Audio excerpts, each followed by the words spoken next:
points a list to something, and then a list to another thing, a list to another thing. Why might you want this as opposed to an array list? Well, this allows you to really easily excise out one of these. You can take this, point this thing to here instead. You can remove something right in the middle of it more readily than you can.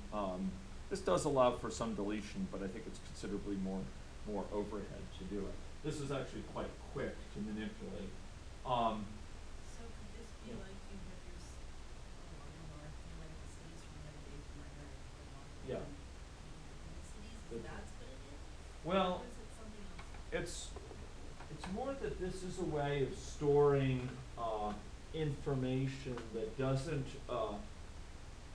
that allows you to, so this allows you to have a bunch of information on persons, and yes, you could have those persons in the city, and if one of those persons were to leave the city, you could fairly readily get rid of them from the records kind of the city's population.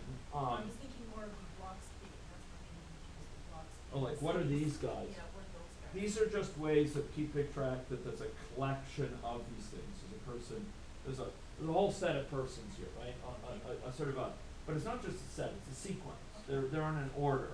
And this provides a way of grouping those sequences in an order, but in a way that allows for easy excision as well, easy removal. Whereas if you wanted to excise, let's think about this.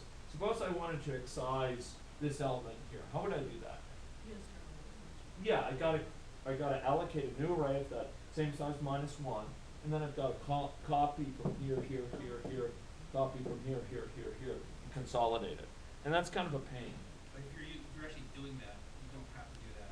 There's a function, there's a method that does that for you, but it's just high overhead because it's actually doing it. Correct, although for some of these, for Java I can't remember offhand if the library provides that function, but in any case you would write a function like that. It's just that, yes, it's not terribly hard, it's just, it imposes an overhead. There's a lot of work to be done if you have to do that frequently. And that it turns out has a cost, okay? So a linked list is one thing you'll see, or a doubly linked list. Here you can go backwards or forwards. You've got to find out who's the person before me and the person after me.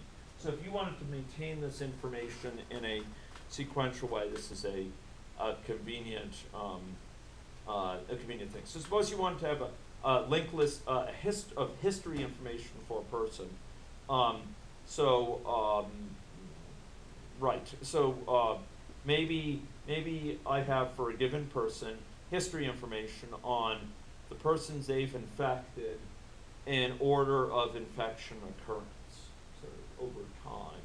I might just add these on to a linked list over time, and it would sort of record this information. So when I first get infected, do it like this, and I don't know if I'll ever infect someone again, but the first time I'll record this or record it here, and then maybe I infect somebody again, so I'll create another one and do that, and do it another one and do that. Now in that case, I'd say maybe the linked list you use, because you're just adding to the end.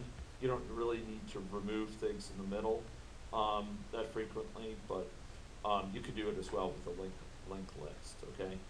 Okay, let's talk about a dictionary. Now I think this guy is of only modest importance to you, but you will see it occasionally in AnyLogic. It's worth knowing what it is. Let's talk about something which is really very, very useful, like an array and array list. You'll probably end up using them some. Dictionary, a